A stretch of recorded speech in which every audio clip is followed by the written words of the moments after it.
Então, olha, eu penso numa tela. Eu vejo assim, olha, vou jogar pra minha tela. Fabiana, um prazer, saúde. Então, o que acontece é o seguinte, eu comecei a escrever só sobre sucesso, mas eu quero dar um exemplo bom da minha parte. Não é que eu tive um mau exemplo não, graças a Deus. Mas eu comecei a escrever da minha infância para você entender a resposta que eu vou te dar, porque mestre hoje. Então comecei escrevendo as dificuldades que eu tive na minha infância, muita mesmo. Tomam hoje para que você seja o mestre. É verdade. Então eu sou filho de militar. Meu pai, ele foi vítima da guerra, então ele ficou detonado mentalmente. E ele não me criou, ele não pôde, nem minha mãe suportou ele, por causa da neurose dele como militar. Ele me criava como se fosse um soldado. E com isso eu fui para a rua, praticamente um menino de rua. Eu não tinha lugar para ficar, nem muito mal para dormir. Eu dormia nos bancos dos trens. Morando aqui na Zona Oeste, eu ia para o centro da cidade, para mim não tinha fronteira. Daqui eu ia para a Praia do Flamengo, ficava naquele trampolim do Flamengo. Garoto mesmo, dormia naquelas marquises ali da Praça 15. E na minha cabeça era assim, quando eu crescer eu quero ser um artista.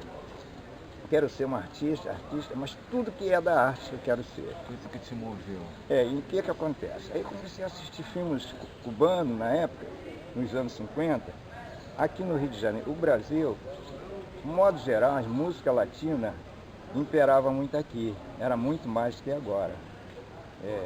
Era mambo, rumba, boleros, tchá-tchá-tchá. E eu, engraxate, em criança, eu aprendi a tocar as músicas cubanas com lata de graxa. Eu tocava com muita facilidade o ritmo cubano.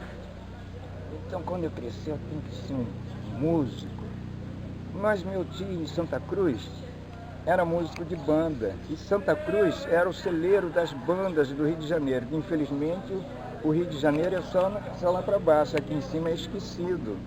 Santa Cruz tem um berço da fundação do Rio, pouca gente sabe. As melhores bandas, Carlos Gomes, a 24 de Fevereiro e a Braga. Meu tio tocava uma dessas bandas. Eu ficava embaixo do coreto ouvindo os clássicos, Guarani.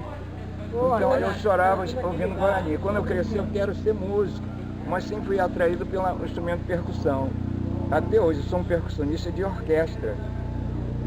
Quando eu cresci, eu quero ser músico, quero ser pintor, bailarino, e carnavalesco, fui tudo, sou tudo isso, graças a Deus. Até que um dia, numa faculdade aqui em Campo Grande, eu consegui aprender o balé afro, porque você lembra do Procópio Mariano, que era muito amigo do Valdir? Sim, então, sim, forte ator, professor de teatro, falou, Saúl, eu vou te levar no grupo de dança afro, lá na Praça Tiradentes. Está precisando de percussionista, no estudantil, né? Eu fui.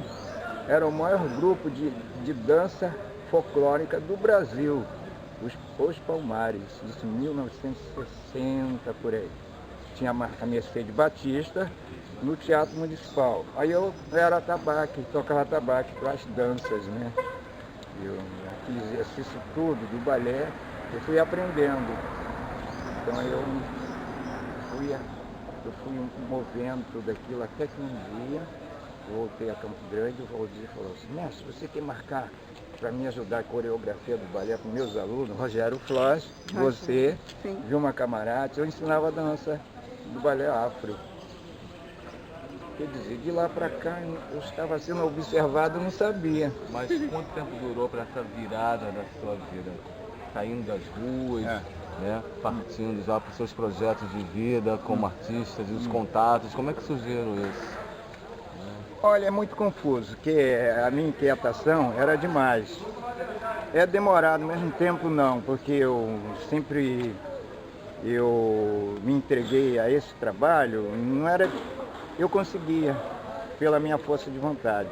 Olha, eu vou conseguir, eu consigo. Determinação sempre? Determinação sempre tive, mesmo na minha adolescência.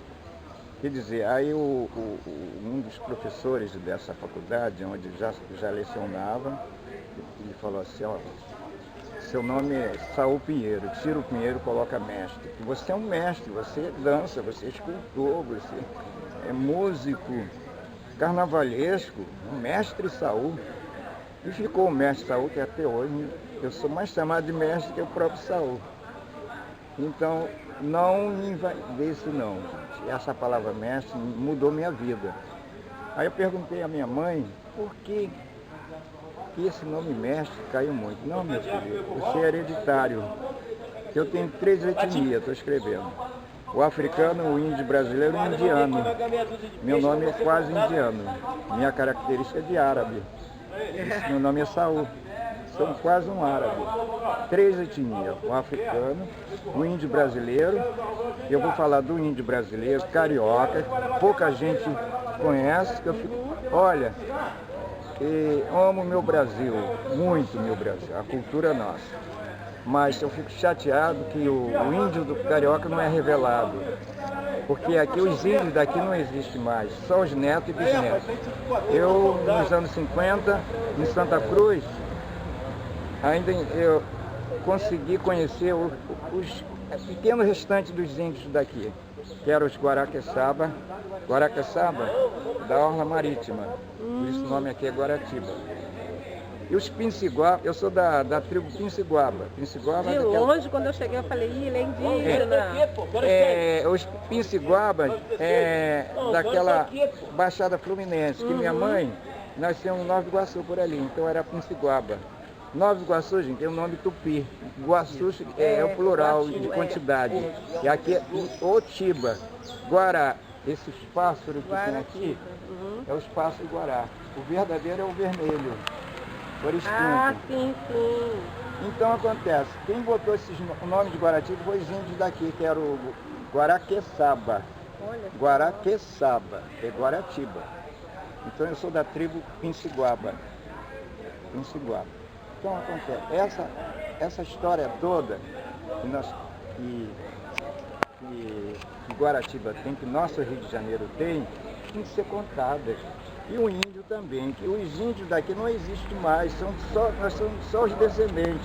Porque tem uma tribo de índio no Mangaratiba e Paraty, não são daqui. Eles imigraram aqui por causa das terras, são os guaranis do Mato Grosso, com os pataxó, coitados, estão inquietos em ter lugar e vieram para cá. Os daqui são só os descendentes, como eu, outros mais. Que é da tribo que você falou, Pinciguaba. Pinciguaba é da Baixada Fluminense. Porque os nomes, Paracambi, é Tupi. Nova Iguaçu também. Iguaçu é o plural de quantidade. Rio Iguaçu é um rio largo. Itaguaí, Pedra Grande. É Itaguaí. É, Pedra Grande. É o nome. Então, Mangaratiba, tem Mangará, que é um nome que vem de Mangangá. Vocês sabem o que é Mangangá? Não. Eu, quando era criança. Hã? É leite com manga? Não, minha querida. Eu já ouvi falar, não sei. O que é? Mangaratiba, não tem um lugar chamado Mangaratiba? Tem. Mangaratiba. Eu, quando era criança, um besourinho, tem um preto e tem um amarelinho. Que é o mais bravo é aquele amarelo. Ele dá nos troncos da árvore aqui, ó. Ele faz casa aqui. Ele faz aquele sonido muito forte. Uma ferroada dele é fatal. É Mangangá. Mangangá é o nome do Tupi. Por isso o nome de Mangaratiba é o nome daquele besouro, em português besouro, Mangangá. Mangaratiba. É o nome, a língua Tupi. A língua Tupi. E essas são palavras citadas no Tupi que foi extinto, tirado. O senhor é da tribo dos... Olha, segundo a minha sua mãe, descendência, né? É a tribo Pinciguaba. Pinciguaba é da Baixada Fluminense. Pinciguaba, da Baixada Fluminense. Já do outro lado é Araribóia. Então são os índios daqui do Rio de Janeiro que não se fala. Quando se fala índio é só Mato Grosso, Xingu e o Rio de Janeiro. Todo o Brasil tinha. Mestre Saul, a sua arte ela é uma mistura desses valores todos? Como é que é a sua expressão como artista brasileiro? Ah, meu Deus, que pergunta interessante. Nós vimos Gostei andando dessa para lá, pergunta. você falou que a gente ia Vamos. se movimentar. Ah, meu Deus, olha, desculpa. Responde a Eu pergunta, amava minha você, filha. a gente acaba não indo mais para frente. Vamos.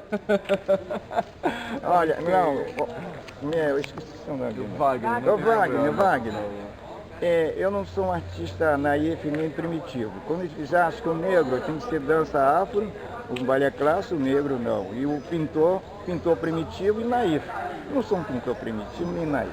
Como é que você se Porque vê eu tenho uma como formação artista? acadêmica. Eu estudei a academia, defendo a acadêmica, a escola. Sim, a academia que você frequentou, Escola. foi? Então, devido à minha origem indiana, a minha linha de escultura vem mais, é uma linha bem asiática. São esculturas volumosas e oleadas, com técnica, onde eu me encontrei foi no surrealismo. Tem técnica. Não faço carranca.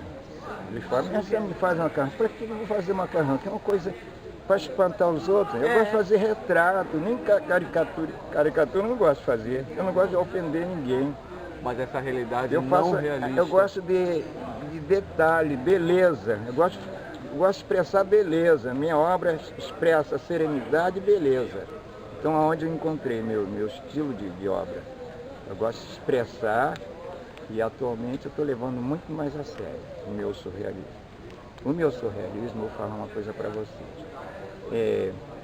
Está incluída a família, a mulher. Olha, eu sou um defensor, gente, das mulheres. Eu tenho quadros que eu falo nos quadros a força que a mulher tem. Ela tem que ser respeitada como ser divino.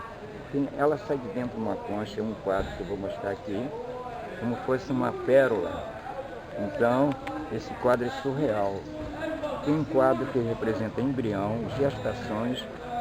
Isso eu expresso na escultura e na pintura. Mas na mulher em especial, quem seria essa mulher em especial tem? Não, de modo geral, meu amor. De todas as raças. Falou em mulher, ela sai de uma concha. Que lindo. Isso eu tenho. Porque ultimamente o senhor está levando mais a sério. Por que mais a sério ultimamente? Porque é preciso. Eu preciso mostrar, porque está demais.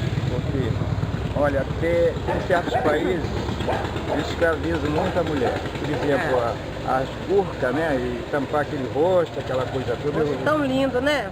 Não Toda mostrar. tão Então eu acho isso um absurdo. Eu levo mais a sério porque o pintor, o escultor, o músico, hoje eu não pinto um quadro para decorar a casa, não.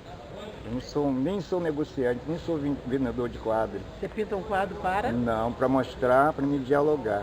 Que lindo. Falar o que eu tenho que falar, eu falo Através na pintura. dele. Através da Aquilo que no seu dia a dia você não consegue dizer, né? Então eu acho que todo artista tem que ser assim, até o escritor. Não é fazer uma pequena poesia Passar sem sua mais mensagem. Aqui, essa aqui, minha filha. Esse quadro Que aqui, lindo. eu dei de presente a uma pessoa que merece. Fotografar isso aí, né, gente? É toda raça. Ela aqui mulata, porque essa pessoa que eu presentei, ela é uma mulata, é uma jornalista muito conhecida, que se chama Ana Davis. Conheço. Ana Davis me ajudou muito. Ela sai de uma concha e aqui ela segura aqui, um livro. Por que esse livro? Porque a Ana Davis, ela é uma jornalista, ela é Tal da Rádio escritora. É? Eu escutava, né? Eu muita coisa agradeço a ela porque E ela qual me seria fez o título dessa obra? A mulher é como uma pérola, uma pedra preciosa. Ontem tem uma senhora que chorou quando eu falei, uma professora, eu não sabia, estava saindo lágrimas. Quando ela era um casal, estava sentado no bar, estava ela e o esposo dela. Me chamaram para conversar com eles, eu comecei a conversar com ela. Ela falou que o nome dela é Esmeralda. Eu falei, Esmeralda, eu vou lhe mostrar um quadro. Oh, meu pai. Aí mostrei isso aqui, ela começou a chorar. Pois isso, é uma esmeralda. Então esse é o dever de todo artista. Não é fazer, eu vou pintar um quadro. E aí você coloca na parede só para decorar a casa, não tem sentido para mim. Amanhã joga o quadro no lixo. É, verdade. Tem sentido. Eu quero que as minhas obras sejam de utilidade. Que fale. Quando você não estiver, né? Transforme. Pintar isso aqui, eu já estou cansado de pintar um barquinho. Tanto. Agora por que eu estou pintando esses barcos? É uma arte viva, né? Se comunicando sempre com o homem. Com o homem. Acho que é o nosso dever de todos nós expressar aquilo, né? Que é de bonito, de bom. Eu acho que principalmente vocês jovens, com idade para ser meus filhos e até mesmo netos. Então, para mim é uma satisfação de falar para você a experiência que eu tenho, que eu passei, que eu adquiri. E mostrar o caminho, o melhor caminho. Vai por ali, por aqui. Então eu acho isso aí é o nosso dever. Tem alguma obra sua que você, em especial, assim, tem um xodó por ela? Tem? Tem, né? Pode ficar à vontade. É uma escultura que ela chama Gênesis. A Gênesis é um tronco de madeira que pesa meia tonelada. Gênesis? É Gênesis. É tudo em madeira. Eu esculpi essa madeira em 1960, chega a 1970. É uma peça que não vendo de maneira alguma, no meu acervo. Essa eu tenho uma. E outra é Zumbi dos Palmares. E o Zumbi dos Palmares, o verdadeiro zumbi, foi feito por mim. Gente, foi. Porque em 1965 fui convidado para ir para Brasília, através da Benedita da Silva. Eles queriam inaugurar uma praça em Brasília com o nome de Zumbi dos Palmares. E vieram a Campo Grande me buscar para... Foi em que ano? 1965, 65. O Gênesis é de 62? A Gênesis. A Gênesis? A escultura. De 1962? O ano que eu nasci. Meu Deus do céu. Zumbi? Zumbi, então, o zumbi por quê? Eu falo que é o real, porque eu não sabia. Eu ocupei o zumbi da Praça 11 e levei uma maquete. Eles devolveram, falaram, nós não queremos esse zumbi, queremos um zumbi autêntico.